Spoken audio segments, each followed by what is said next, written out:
Indian drop shipping आप बिल्कुल scratch से कैसे स्टार्ट कर सकते हो, वो भी कम से कम रिस्क के साथ। आज की इस वीडियो में आपको सारी की सारी चीजें बिल्कुल डिटेल में बताने वाला हूँ। एंड आज हमारे साथ है चैतन्य शर्मा। ये मेरा काफी पुराना स्कूल फ्रेंड था एंड मैंने इसे बोला बिकॉज ये ग्लोरोड ड्रॉप शिपिंग करता है कि आज इस पर्टिकुलर वीडियो में आए एंड अपना एक्सपीरियंस शेयर करे ग्लोरोड के बारे में, इंडियन ड्रॉप शिपिंग के बारे में वो पूरा। एंड बिल्कुल स्क्रैच से आप कैसे खुद का आज इंडियन ड्रॉप शिपिंग का बिजनेस स्टार्ट कर सकते हो, आपको पूरी क्लैरिटी मिल जाएगी इस स्पेसिफिक वीडियो के बाद। तो जितने भी लोग इंटरेस्टेड हैं खुद का एक इंडियन ई कॉमर्स का बिजनेस स्टार्ट करने में, बट वो चाहते हैं कि प्रोडक्ट्स उनको रिस्क नहीं लेना, बल्क में प्रोडक्ट्स खरीदना, ड्रॉप शिपिंग के मॉडल से वो करना चाहते हैं, तो ये वीडियो उनके लिए परफेक्ट है। तो जितने भी लोग नए हैं यहाँ पे मैं उनको थोड़ा ड्रॉप शिपिंग के बारे में बता दूं। ड्रॉप शिपिंग एक ऐसा कॉन्सेप्ट होता है जहाँ पे प्रोडक्ट्स आपके पास आपको बल्क में नहीं रखने पड़ते।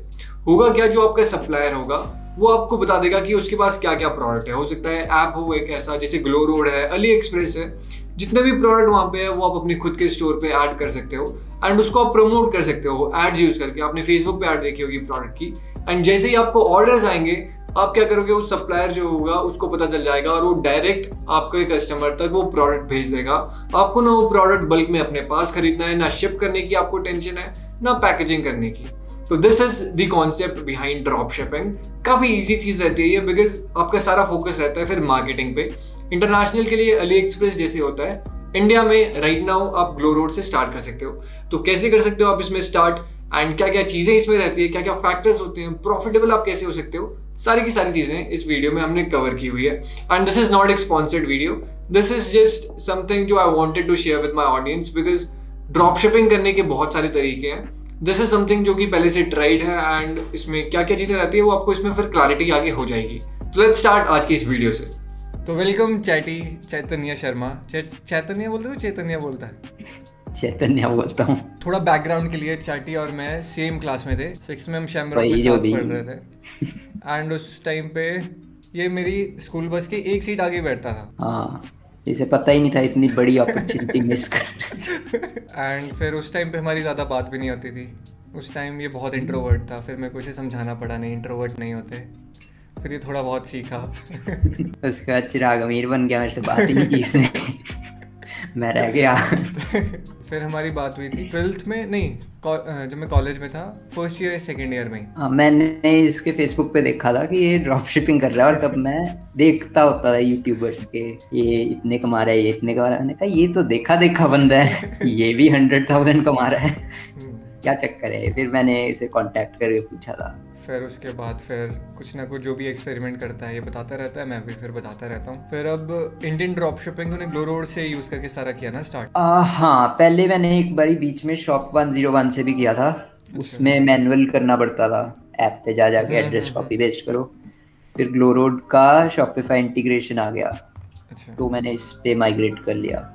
करेक्ट। रुक जा, हम ये मान के चलते हैं कि ऑडियंस जो देख रही है वो बिल्कुल स्क्रैच से देख रही है, तो बिफोर इससे लाइक स्टार्ट कैसे किया था, डिजिटल मार्केटिंग कैसे स्टार्ट की तूने, उससे स्टार्ट कर। डिजिटल मार्केटिंग कैसे स्टार्ट की, पहले मैंने स्कूल में होता था मैं, तो मेरे को शौक चढ़ा था बिल गेट्स बनने का। तो मैंने कोडिंग स्टार्ट की थी इधर उधर से देख के। वो कोडिंग में कुछ बनानी, फिर कोडिंग के बाद वेबसाइट वगैरह बनानी शुरू की। वेबसाइट के बाद ब्लॉग्स वगैरह देखे, उसमें कुछ बनता है। उसके बाद थोड़ा डिजिटल मार्केटिंग का पता चला, फिर 1-2 क्लाइंट्स के लिए काम करना शुरू किया, फ्रीलांस शुरू किया। फिर इंस्टा वगैरह पे थोड़ा शेयर करना शुरू कर दिया कि ये ऐसे होता है वैसे होता है। उसके बाद फिर ड्रॉप शिपिंग में थोड़ा बहुत ट्राई किया। इंटरनेशनल वाला तो चला नहीं, पता चला इंडिया में भी न्यू मार्केट है तो चल रहा है, तो यहाँ पे ट्राई किया। पहले इन्वेंट्री के साथ किया, उसमें स्केलिंग प्रॉब्लम्स होती थी, पहले मंगवाओ चाइना से, फिर वहाँ से तब तक ऑर्डर ज़्यादा आगे कम आगे वो मैनेज करते रहो। फिर बीच में जनवरी 2020 में ये हो गया, चाइना बंद हो गया था, बंद होना शुरू हो गया था, मतलब वहाँ से लेट होने लग गई चीज़ें। फिर मैंने शॉप 101 डिस्कवर किया। उसमें मैंने देखा कि यहाँ से मैं ऑर्डर लूँगा, वहाँ पे उनकी ऐप पे एड्रेस डालूँगा, वो भेज देंगे। उसके बाद वो किया कुछ महीने, फिर पूरा ही लॉकडाउन हो गया काफ़ी महीनों का इंडिया में भी। उसके बाद फिर मेरे को पता चला ग्लोरोड पे आ गया सिस्टम एक, ग्लोरोड और शॉपिफाई की इंटीग्रेशन हो जाती है। जो शॉपिफाई पे ऑर्डर आए वो ग्लोरोड पे ट्रांसफ़र हो जाता है खुद ही। तो मैंने इस पे ट्राई करना शुरू कर दिया फिर। अच्छा, तो फिर अराउंड का इस साल के शुरू से ही शुरू किया कह लो। करेक्ट। एंड शॉपिफाई के स्टोर पे ही पहले तू बाकी चीज़ें भी कर रहा था, जैसे शॉप 101 हो गया, उससे पहले खुद की इन्वेंट्री के साथ कर रहा था। वो किया था कुछ महीने मैंने खुद की इन्वेंट्री के साथ, फिर उसके बाद शॉप 101 ट्राई किया, फिर उसके बाद लॉकडाउन ही हो गया पूरा साल, फिर उसके बाद इस साल के शुरू में ग्लो रोड से शुरू किया। एंड जो खुद की इन्वेंट्री तो चाइना से मंगा रहा था, उसमें कितना टाइम, कितना एक्स्ट्रा कॉस्ट उसमें लग रहा था? उसमें कॉस्ट वगैरह तो ठीक था, अराउंड 30% शायद कस्टम में लगता था। मेरे को पक्का याद नहीं वैसे। और उसके बाद लगा ले तू 1 महीना या 15 दिन लग जाते थे जब मैंने ऑर्डर किया उस डेट से, फिर 1 हफ्ता तो वो ही लेते थे उसको करने में, फिर वो शिप करते थे, फिर 15 दिन आने में लग जाते थे। अच्छा, तो ये alibaba.com पे देखा या फिर कोई और वेबसाइट? ये मैंने अली एक्सप्रेस पे देखा था। अली एक्सप्रेस पे मैंने ना एक देखा, एक ज्वेलरी थी वो, सो उस पे से मैंने सोचा कि अच्छा ये यहाँ पे इतने की मिल रही है, तो मैं यहाँ पे इंडिया में ना ये 300 की बेच दूंगा, 400 की बेच दूंगा, तो बढ़िया रहेगा। मैंने ऑर्डर लिए, 10-15 ऑर्डर आए, तो मैंने उसकी एक तरह से वो देख ली कि ऑर्डर आ रहे हैं कि नहीं। ऑर्डर आए तो मैंने उन लोगों को कह दिया अभी हम आउट ऑफ स्टॉक हैं तो आपको मैं भेजता हूँ बाद में, या वो आप कैंसिल कर सकते हो। उसके बाद मैंने इन्वेंट्री मंगा के मेरे को पता चला शिपिंग कॉस्ट भी होती है, फिर आरटीओ भी हो जाता है, ये भी हो जाता है, वो भी हो जाता है। फिर पता चला वो जो प्रोडक्ट मैं 300-400 में बेचने की सोच रहा था वो 1000 तक में होके प्रॉफिटेबल हो रहा था अच्छी से।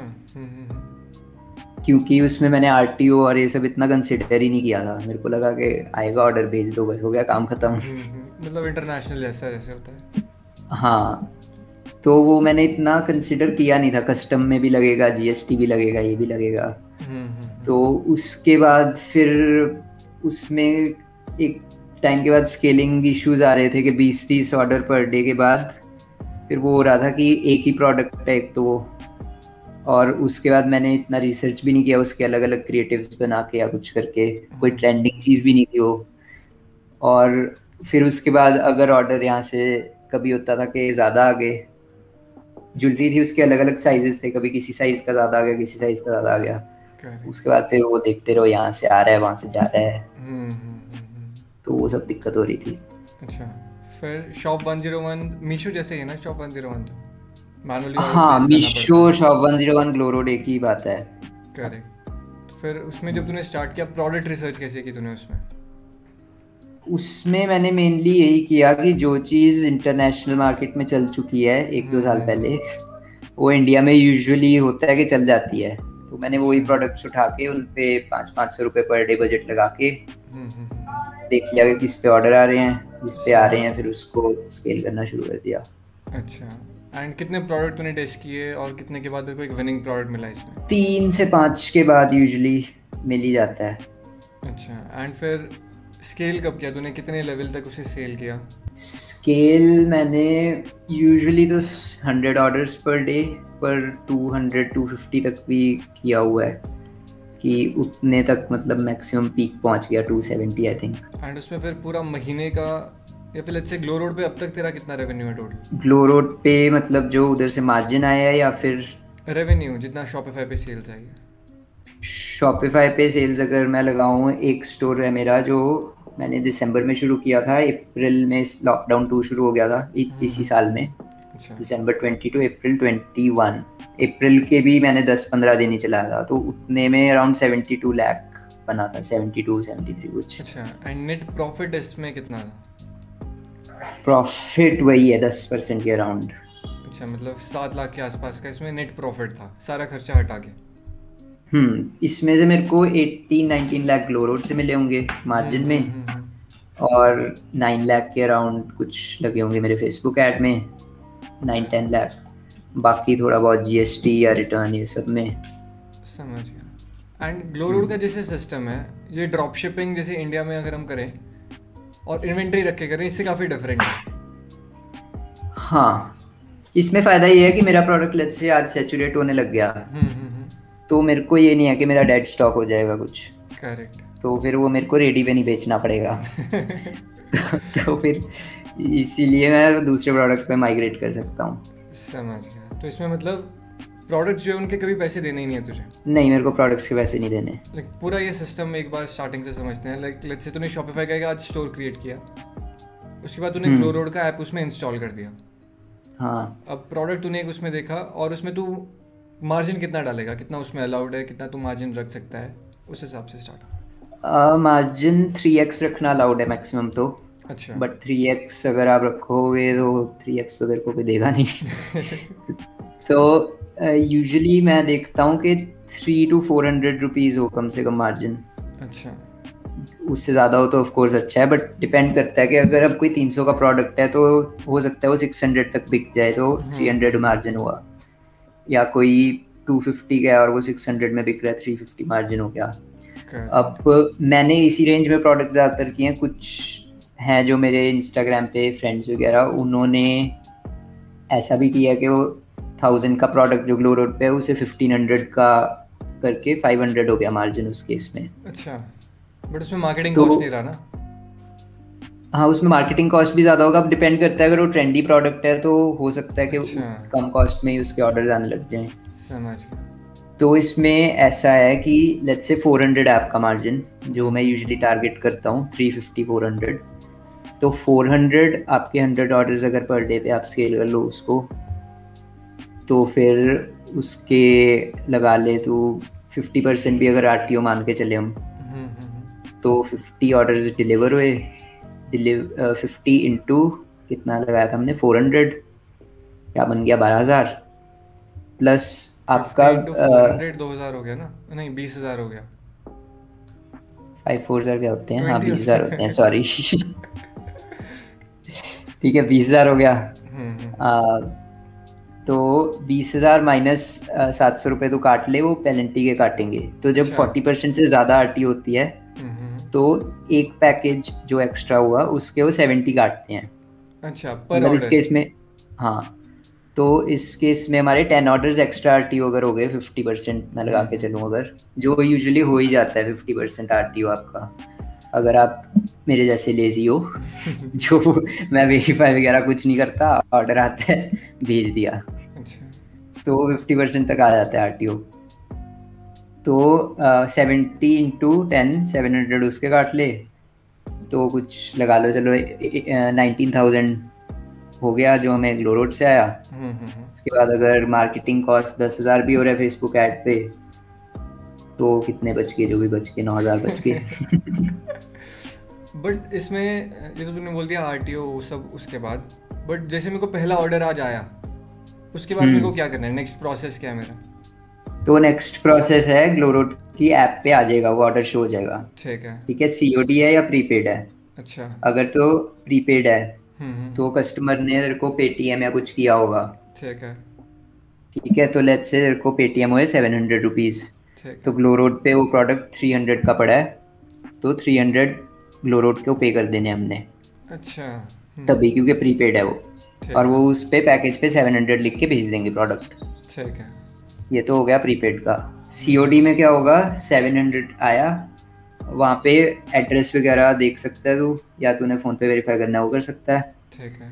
तो कंफर्म बटन होगा, कंफर्म कर दो ऑर्डर को कि हाँ ये वाला ऑर्डर मैंने भेजना है। ठीक है। उसके बाद जो सप्लायर होगा वो COD पे भेज देगा। ठीक है। फिर 700 आएंगे ग्लो रोड के पास, उसमें से 400 वो आपको दे देगा, 300 सप्लायर को दे देगा, डिलीवर होने के 7 डेज बाद। अच्छा। एंड इसमें ट्यूसडे और थर्सडे को वो देते हैं COD का जो देते हैं पे आउट्स। हाँ, तो उसमें जैसे लेट्स से ट्यूसडे को मेरा ऑर्डर डिलीवर हुआ तो 7 डेज हो जाएंगे, क्योंकि 7 डेज रिटर्न पीरियड होता है। अगर कस्टमर ने रिटर्न क्लेम करना हो तो वहाँ पे कह सकता है कि रिटर्न क्लेम करना है, वो भी फ्री में हो जाता है। अच्छा। बस ऑफ कोर्स उस चीज़ का मार्जिन नहीं मिलेगा, पर उसके कोई एक्स्ट्रा पैसे नहीं है। करेक्ट। 7 डेज के बाद जो नेक्स्ट ट्यूसडे या थर्सडे आएगा, तो इस केस में हमारा अगर वेंसडे को ऑर्डर आया, 7 डेज वेंसडे को हो गए, फिर थर्सडे को उसका पे आउट आ जाएगा। समझ गया। तो इसमें लॉन्ग टर्म के लिए सही चीज़ है ग्लो रोड यूज़ करना, या फिर क्वालिटी कैसे रहती है प्रोडक्ट्स की जो हम वहाँ पे बेचेंगे? क्वालिटी ओकेश रहती है, मतलब ऐसा नहीं है कहूँगा कि बहुत ही सुपर क्वालिटी के प्रोडक्ट्स आएंगे, ओके ओके आ जाएंगे, मतलब आपके कस्टमर नाराज नहीं होंगे, यूजुअली ऐसे ईमेल्स नहीं आएंगे कि क्या भेज दिया। बट अगर किसी की आती भी है तो मैंने देखे 2% लोग ही होते हैं ऐसे। अच्छा। तो 50%, 50 ऑर्डर्स अगर मेरे डिलीवर हुए 100 में से, तो 1-2 ईमेल आ जाएगी जो कहेगा कि मेरे को डैमेज पहुंच गया या को अच्छा नहीं लगा, ये नहीं लगा, तो उसको मैं वैसे ही रिफंड दे देता हूँ। अच्छा, समझ गया। जस्ट के वो दुखी ना हो, मैं भी थोड़ा सेटिस्फाइड रहूँ कि मैंने किसी से ऐसे ही पैसे नहीं ले लिए। समझ गया। और ठीक है, खुश रहता है अगला भी। ठीक है। तो ग्लो रोड में देखो वीकली कमीशन आता है इसमें, जो भी प्रोडक्ट तूने आज बेचा। एंड इसमें तू एक चीज़ बोल रहा था लास्ट टाइम, जैसे कि अगर तेरा आरटीओ परसेंटेज काफ़ी ज़्यादा हो जाता है 60-70%, फिर भी तू प्रॉफिटेबल रहता है इसमें। डिपेंड करता है वो। मैं मेरे केस में मैं नहीं रहूँगा, मेरा मार्जिन 400 ही है, अगर 300-400 ही है।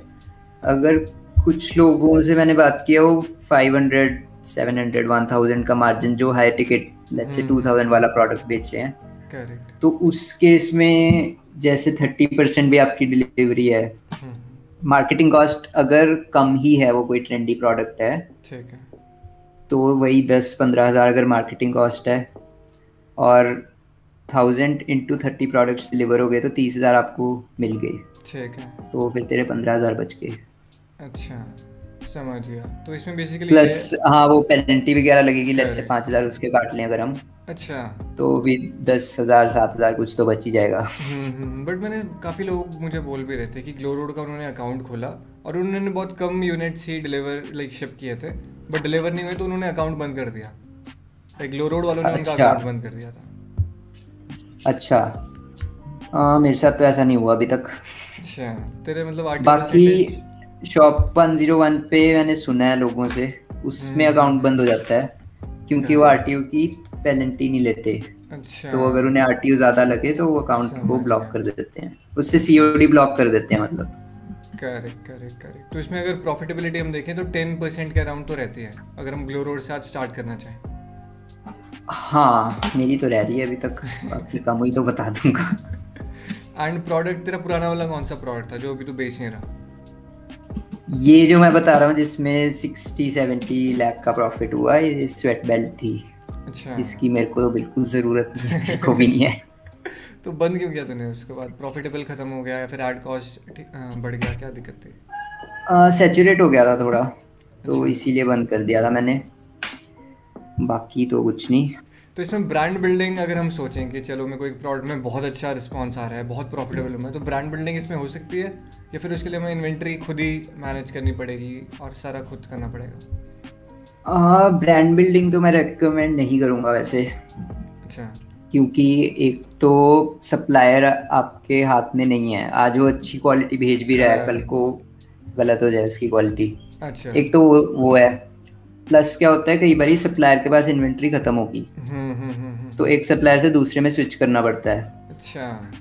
तो उससे क्वालिटी में डिफरेंस आ सकता है। करेक्ट। मैं यूजुअली क्या करता हूँ, बस मैं इतना कर लेता हूँ कि कोई प्रोडक्ट अच्छा चल रहा हो तो मैं मंगा के देख लेता हूँ, अच्छा। ठीक ठाक है ना सब। समझ गया। तो मतलब ग्लो रोड तो बेसिकली एक एग्रीगेटर टाइप का हम मान सकते हैं, उसमें सारे मतलब ऐसे सप्लायर्स आ मान ले गए, जैसे, डायरेक्ट उनके पास प्रोडक्ट्स नहीं है ना? हाँ क्या चीज़?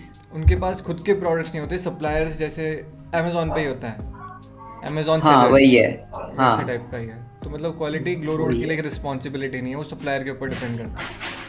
हाँ सप्लायर के ऊपर डिपेंड करता है। ठीक है। एंड फेसबुक एड्स में अगर हम चैलेंजेस की बात करें, इसमें कितना मुश्किल रहता है? फेसबुक एड्स में टेस्टिंग के बाद स्केलिंग करने में मुश्किल होता है या फिर आसान होता है? अब ये तो यार अब जुकरबर्ग पे डिपेंड करता है। वो अकाउंट चलाता रहे तो चल जाता है। हो जाता है स्केल तो ठीक से। सीबीओ कैंपेन यूज़ करता हूँ मैं बस। अच्छा, स्टार्टिंग में सीपीयू या फिर एक बार टेस्ट कर लिया उसके बाद सीपीयू? नहीं, मैं यूजुअली सीबीओ ही करता हूँ। मैं क्या करता हूँ, 3 एड सेट लिए अलग अलग इंटरेस्ट के, 500 बजट रखा। तो ग्लो रोड में अगर हम बात करें बजट की, लेट्स से अगर कोई आज स्टार्ट कर रहा है, कितना बजट उसके पास पहले से होना चाहिए और किस चीज़ में ये बजट कंज्यूम होगा वो सारी? बजट मेनली तो फेसबुक एड्स में कंज्यूम होगा, तो मेरे हिसाब से 50-60,000 काफ़ी रहेगा। अच्छा। अब डिपेंड 30 में भी हो जाएगा, डिपेंड करता है कि आपने टेस्ट किए प्रोडक्ट्स कौन से पे सक्सेस मिली, फिर आपने उसे किस लेवल तक स्केल करना है। समझ गया। तो पहले मतलब तो टेस्टिंग करना इम्पोर्टेंट है, टेस्टिंग फेज में बजट लगेगा ज़्यादा। हाँ, टेस्टिंग में लेट्स से मैं कहता हूँ कि तूने 500 रुपये लगाए एक प्रोडक्ट पे ठीक है। पर डे, ठीक है। ठीक है, और तेरे को 2-3 दिन में पता चल गया वो चल रहा है कि नहीं। ठीक है। अब 5 प्रोडक्ट्स टेस्ट किए, 1500 इंटू 5 जो भी बन गया कर ले। मतलब 500 के 3 एड सेट। हाँ हाँ तो नहीं, मैं CBO करता हूँ। अच्छा 500 का एक CBO और हाँ, मैं 3 3 दिन एड तू सेट, कंटिन्यू करेगा। हाँ मैं 3 एड सेट CBO में डाल देता हूँ 500, ठीक है। और फिर उसको देख लेता हूँ। कई बार तो मैं फर्स्ट डे ही बंद कर देता हूँ अगर उस पर क्लिक्स वगैरह कुछ भी नहीं आ रहे। समझ अगर गया। क्लिक्स आ रहे हैं फिर थोड़े 2-3 दिन देख लेता हूँ। ठीक है, तो मतलब एक उसका अब 3 दिन चलाता है तो एक प्रोडक्ट पे लग गए 1500 रुपये। हाँ, एंड अगर वो डिपेंड करता है कि 5 प्रोडक्ट्स में यूजुअली मिल ही जाता है वैसे तो विनर करेक्ट। तो इंडिया में तो। अच्छा, तो मतलब 7500 रुपीज़ में ये पता चल जाएगा कि ये विनिंग प्रोडक्ट है। हाँ, यूजुअल केस सिनेरियो में। बाकी अब हो सकता है किसी को 10 में पता चले, तो मैं मतलब पकड़ने ना आना मेरे को ऐसे। तो रफली हम मान के चले कम से कम 500 इंटू 10 5000, 500 इंटू 10 तो 5000 ही हो। अच्छा इंटू 3 भी करेंगे क्योंकि 3 दिन हम इसे ऑब्जर्व कर रहे हैं, तो 30,000 रुपये लग गए टेस्टिंग वाले फेज में। हाँ, फिर उसके बाद जिस पे रिस्पॉन्स आया उसको स्केल करने के लिए भी अब टेस्ट करना पड़ेगा कौन सी स्ट्रैटेजी काम कर रही है उस पर। कई बार बजट डुप्लीकेट किया, उस पर रिस्पॉन्स नहीं आया तो बट वो डिपेंड करता है वैसे ना। 200-300 वाला CBO चलाओ, उसमें भी टेस्ट हो जाता है। करेक्ट। ठीक है, तो उसके बाद तेरे को रिस्पॉन्स आया, फिर स्केल तू कब करेगा? स्केल मैं करूँगा जब मेरे को दिखने लग जाए कि उसमें अच्छा सेटिंग बन रही है। मतलब लेट्स से कि मैं 600 का कुछ बेच रहा हूँ, तो अगर उसका ऑर्डर लेट्स से 40-50 रुपए में आ रहा है, समझ गया। तो मैं एज्यूम करूँगा कि जब मैं उसे स्केल करूँगा तो वो 60 तक जा सकता है कॉस्ट पर परचेज। ठीक है। तो मैं यही एज्यूम करके 60 भी मैं 70 ले लेता हूँ, और फिर मैं देख लेता हूँ 100 तक अगर स्केल हो रहा है तो कितना ऐड में जाएगा, उस पर क्या GST लगेगा और कितना फिर मेरे को मार्जिन मिलेगा। 50% RTO में एज्यूम करता हूँ, तो उस हिसाब से देख लेते हैं। ठीक है। एंड तो मार्जिन कितना रखता है इसमें? अगर 200 का प्रोडक्ट है तो 600 में ही रखता है या फिर थोड़ा कम ज़्यादा करता है? डिपेंड करता है।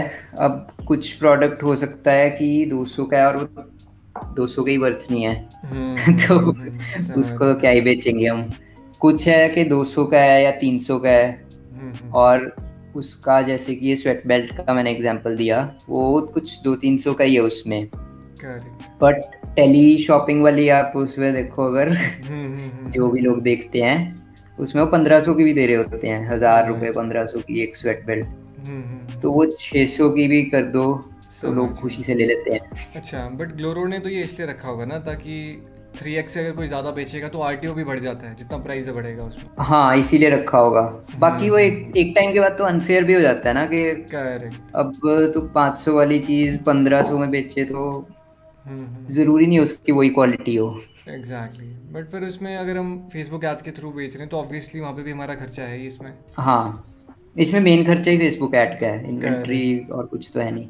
अच्छा, तो ग्लोरोड में को इसलिए लाइक ड्रॉप शिपिंग वाला, इंडियन ड्रॉप शिपिंग में ये मेरे को अच्छा लगा। लाइक मीशो हो गया, ये हो गया, बट मेरे को मीशो और शॉप 101 में ये लिमिटेशन लगती है कि वो अकाउंट जब मर्जी बंद कर देंगे तेरा। हाँ, ग्लोरोड के साथ अब देखो मेरी तो 50% के अराउंड ही रही है यूजुअली RTO, तो उसमें तो मेरा कुछ नहीं हुआ। करेक्ट। एंड काफ़ी रिस्क फ्री भी है ये। हाँ, रिस्क फ्री इस सेंस में कि आज प्रोडक्ट बंद हो गया, करेक्ट, तो मेरे पास कोई लाइबिलिटी नहीं है कि मैंने कुछ करना है, और कुछ ऐसा भी नहीं है, मतलब ऐसा हो गया कि मेरे पैसे वहाँ पे रुक गए, कम होने शुरू नहीं हुए। समझ गया।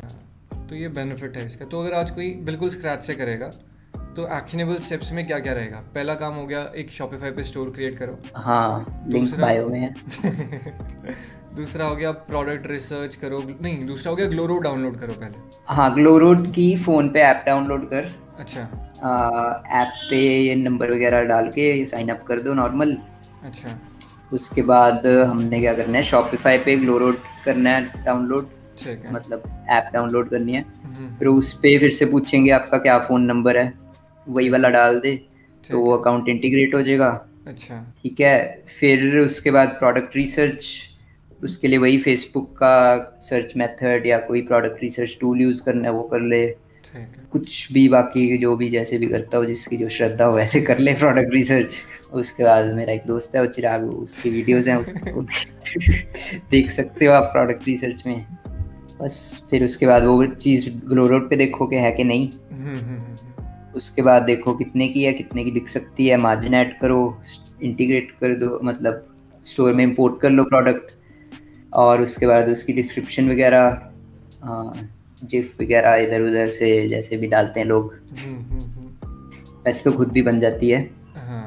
बाकी और आपको कुछ एक्स्ट्रा करना है तो कुछ प्रोडक्ट जैसे कुछ मेरा चलने लग जाता है तो मैंने ऐसा भी किया कि उस प्रोडक्ट को मंगा लिया, उसकी ग्लो रोड पे या इंटरनेट पे एक ही फोटो थी हर जगह, मैंने अपनी फोटोज खींच ली, अपनी जिफ बना ली, तो उससे एक थोड़ा पर्सनल टच आ जाता है स्टोर पे। करेक्ट करेक्ट, कंपटीशन से थोड़ा अलग हो जाता है।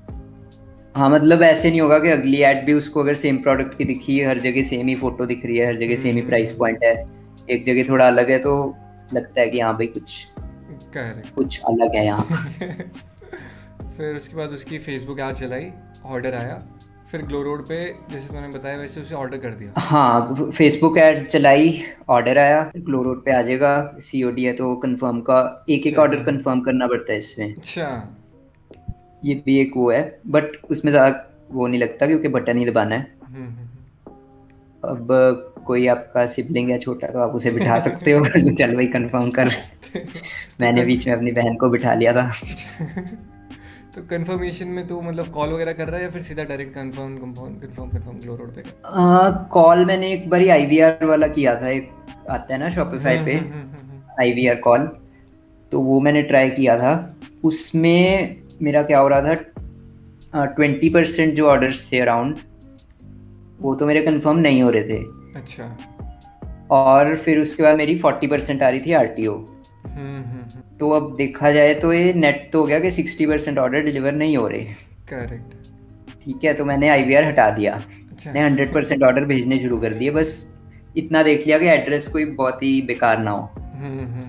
ठीक है, तो उससे मेरी RTO 45 या 50 हो गई, तो एक तरह से मेरे 10% ऑर्डर ज़्यादा डिलीवर हो रहे हैं इस हिसाब से। समझ गया। बट इसमें RTO वाले में जैसे अगर हम इंडियन ई कॉमर्स में अगर मैं अपना स्टॉक रखता हूँ उस केस में मेरा लॉस हो गया, ऐड का कॉस्ट तो हो गई और दूसरा शिपिंग का कॉस्ट उसमें काफ़ी ज़्यादा होता था। 100 रुपीज़ के राउंड होता है। Correct correct. तो इसमें वो 70 रुपीज़ ले रहे हैं ना? 70 रुपीज़ RTO, वो भी जो 40% से ज़्यादा होगी। अच्छा, 40 से ज़्यादा होगा तो? हाँ, उससे पहले नहीं लेते हो कुछ। अच्छा अच्छा अच्छा। तो 40 के बाद अगर एक भी प्रोडक्ट गया जो कि डिलीवर नहीं हुआ, उसमें अराउंड कॉस्ट पर परचेज कितना होता है, 70 या 100? मतलब डिपेंड करता है वो प्रोडक्ट टू प्रोडक्ट, वैसे तो मेरा 50-60 के अराउंड आ जाता है। अच्छा, तो 60 प्लस वो 70, 130 एक प्रोडक्ट के ऊपर 40% के ऊपर तेरा लगेगा। 40% के ऊपर हर प्रोडक्ट पे नहीं लगेगा, जो 40% से ज़्यादा हैं। लेट्स से हमने 100 ऑर्डर्स दिए, ठीक है, 50% RTO है, ठीक है, तो 10 ही ज़्यादा ऑर्डर है ना 40% से। मतलब तूने 100 दिए, मैं समझा नहीं इसमें। 100 दिए, 50% वापस हो गए। ठीक है, अच्छा 50% RTO आ गया। हाँ, ठीक है। 40% तक तो वो कुछ कह ही नहीं रहे। अच्छा, 10% ज़्यादा है। ठीक है, तो उन 10 पैकेजेस पे वो 70 पर पैकेज लेंगे। अच्छा अच्छा अच्छा, ठीक है। 50 तूने शिप किया था, नहीं 100 तूने शिप किया था, 50 हाँ। डिलीवर हो गए, 50 नहीं हुए। हाँ, बट तेरे वापस तो 60% RTO हुआ ना तेरा फिर इसमें? 50% हुआ ना। तो तूने 100 भेजे थे। हाँ, 50 डिलीवर हो गए। अच्छा, 50 डिलीवर हुए और 50 वापस आ गए। हाँ, अब अगर मैं 100 भेजता और 40 वापस आ जाते तो कुछ पेनल्टी ना लगती। समझ गया, ठीक है। तो पर मैंने 50 जो 10% एक्स्ट्रा है ना, तो उस 10% पे वो 70 पर पैकेज लगेगा। अच्छा, पूरे पे नहीं लगेगा। समझ गया, ठीक है। ये तो फिर बढ़िया है ना, इसमें रिस्क बहुत बहुत कम है, बस मेन ऐड कॉस्ट पे तुम्हें देखना है। हाँ, जैसे एक मेरा प्रोडक्ट था उसमें 30% RTO थी। अच्छा, तो उसमें मेरा कुछ भी नहीं था, 30% हो रही है। समझ। तो मतलब ये तो पूरा ऑटोमेट हो सकता है बहुत इजीली, जहाँ मर्जी बैठ के इंडिया में ये काम तुम स्टार्ट कर सकते हो। इसमें ऐसा भी टेस्ट कर सकते हैं कि अगर एक प्रोडक्ट ऐसा निकल गया जिसमें 20% RTO है, वैसे तो मेरे को मिला नहीं अभी, और एक ऐसा है जिसमें 40% या 50% RTO है, तो वो हो जाएंगे बीच में, एवरेज हो जाएंगे। 30% RTO रह जाएगी तो आपका वो नहीं आएगा फिर। अच्छा, ओवरऑल 30% होना चाहिए। हाँ, कोई पेनल्टी नहीं आएगी। नहीं, ओवरऑल है। Okay okay okay. तो ये तो फिर वो हर 15 डेज में वो कैलकुलेट करते हैं कि पिछले 15 डेज में इतने आपके ऑर्डर्स जो हैं वो डिलीवरी के लिए हमने भेजे और इतने आरटीओ हो गए। अच्छा, तो रिपोर्ट आती है पूरी 15 डेज बाद। हाँ, और वैसे वो डेली बेसिस पे वो भी देते हैं कि इतने ऑर्डर्स आज आउट फॉर डिलीवरी हैं। अगर आपके कॉल सेंटर वगैरह हो, कस्टमर को बोलना हो कि हेलो ऑर्डर आ रहा है ले लो। अच्छा, ये या फिर हाँ, वो एक्सेल शीट देते हैं रोज कि ये आज आउट फॉर डिलीवरी है, ये आज आरटीओ हो गया। आरटीओ वाले को भी आप बोल सकते हो कि आरटीओ हो गया, आपने लिया क्यों नहीं, कल लोगे। तो फिर आप उनको फिर एक्सेल शीट वो भेज सकते हैं आगे हम। लोगों को फिर से ट्राई करवाना है। जैसे एनडीआर जैसे हो गया। हाँ, ये कुछ मंथ से हुआ है, 1-2 मंथ से, या शायद थोड़े और, मतलब कुछ मंथ से ही हुआ है। मतलब कुछ एक्स्ट्रा टिप्स, हैक्स, इसके सीक्रेट हैक्स। हाँ, सीक्रेट हैक्स हैं मेरे पास एक, कि आप चिराग को टारगेट करो वो आपके सारे प्रोडक्ट खरीदेगा। तो ग्लो रोड का देखो लग रहा है कोई बेस्ट ऑल्टरनेटिव इसके अलावा कुछ है इस टाइम पे? नहीं, अभी तो नहीं, मतलब इतनी आसानी से ड्रॉपशिप के लिए नहीं। शॉप 101 और मीशो वगैरह हैं, उन पे थोड़ी सी मेरे को कई बार लगता है ज़्यादा वैरायटी है प्रोडक्ट्स की। अच्छा, बट फिर उसमें दिक्कतें और काफ़ी हैं। अकाउंट बंद हो जाएगा, या मेन अकाउंट का भी नहीं मेरे को लगता है मैनुअली जो ऑर्डर देने पड़ते हैं ना। आपको शॉपिफाई ऐप खोल, उधर से कॉपी करो, फिर वहाँ पे मीशो ऐप खोलो, उधर पेस्ट करो। अब ये 5-10 ऑर्डर हो फिर तो चल जाता है। अगर दिन के 50 ऑर्डर, 100 ऑर्डर, 200 ऑर्डर हो तो वो नहीं चलता। हाँ, तो इंडियन ड्रॉपशिपिंग करने के लिए यही बेस्ट ऑल्टरनेटिव या फिर सॉल्यूशन इस टाइम पे यही है अभी ग्लो रोड? मेरी नॉलेज में तो यही है। अच्छा, एंड अगर खुद का तू इस टाइम पे सजेस्ट नहीं करेगा, लाइक खुद का स्टॉक रखो या वो सारी चीज़ें करो? नहीं, कर सकते हैं ऑफ कोर्स, बट डिपेंड करता है। आप मेरी तरह लेजी नहीं हो तो कर लो। तो मेन वही है ना, मतलब मेरे एक्सपीरियंस के अकॉर्डिंग, जैसे तू बोल रहा है ग्लो रोड पे तेरे पास ऑप्शंस लिमिटेड होंगे और तू प्राइस 3x से ज़्यादा नहीं कर पाएगा। तो अगर खुद का स्टॉक रखना है, उसमें भले ही थोड़ा इन्वेंट्री थोड़ा तो ज़्यादा खरीदेगा, बट उसमें ये तू मार्जिन अपने हिसाब से जितना मर्जी रख सकता है।